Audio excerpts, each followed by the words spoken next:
Pasti dari kita semua sudah pernah mendapatkan SMS seperti ini. Mari kita simak penjelasannya seperti berikut. Marak terjadinya tindak penipuan yang mengatasnamakan bank yang sering terjadi di sekitar kita. Sehingga kita harus sering waspada agar kita tidak menjadi korban penipuan tersebut. Maka dari itu, kita harus senantiasa untuk selalu waspada dengan penipuan-penipuan yang mengatasnamakan bank dan sebagainya. Penipuan bank adalah salah satu bagian dari tindak kriminalitas yang dilakukan oleh orang tak bertanggung jawab demi mendapatkan keuntungan pribadi. Pelaku biasanya akan berpura-pura sebagai pegawai bank demi meminta informasi pribadi di nasabah untuk mendapatkan akses ke rekening tabungannya. Inilah 4 modus penipuan bank. Yang pertama, phishing. Phishing merupakan salah satu bentuk dari jenis penipuan bank. Penipu berusaha memperoleh informasi atau data sensitif seperti nama lengkap, password, dan informasi kartu kredit ataupun debit melalui media elektronik dengan menyamar sebagai lembaga terpercaya. Adapun jenis penipuan phishing biasanya dijumpai dalam bentuk email, pesan teks, ataupun telepon. Yang kedua, impersonation. Impersonation dalam dunia cybercrime adalah jenis-jenis penipuan bank. Pelaku mengaku sebagai pihak bank yang berpura-pura menawarkan sesuatu kepada korban untuk memperoleh informasi pribadi.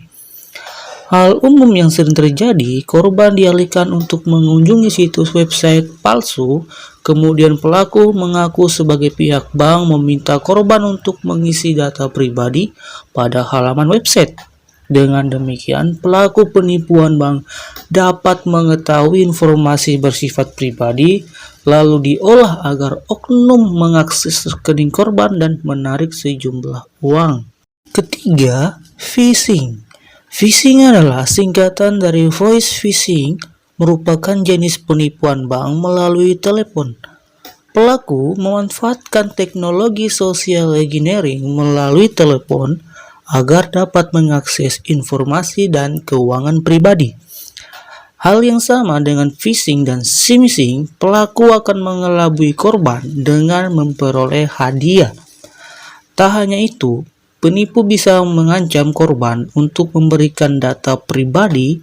Jenis penipuan dengan phishing biasanya akan menyasar pada penipuan pembuatan kartu kredit, penipuan payment card, penipuan pulsa, penipuan dalam transfer, dan sejenisnya.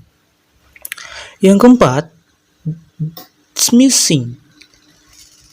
Jenis penipuan bank dengan cara melalui pesan elektronik, SMS, juga disebut sebagai SMS penipuan.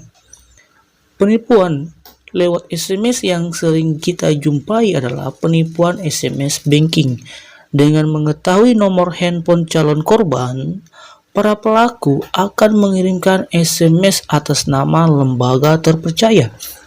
Pesan yang dikirimkan biasanya berisi tautan link agar korban terarah ke dalam informasi palsu berupa nomor call center.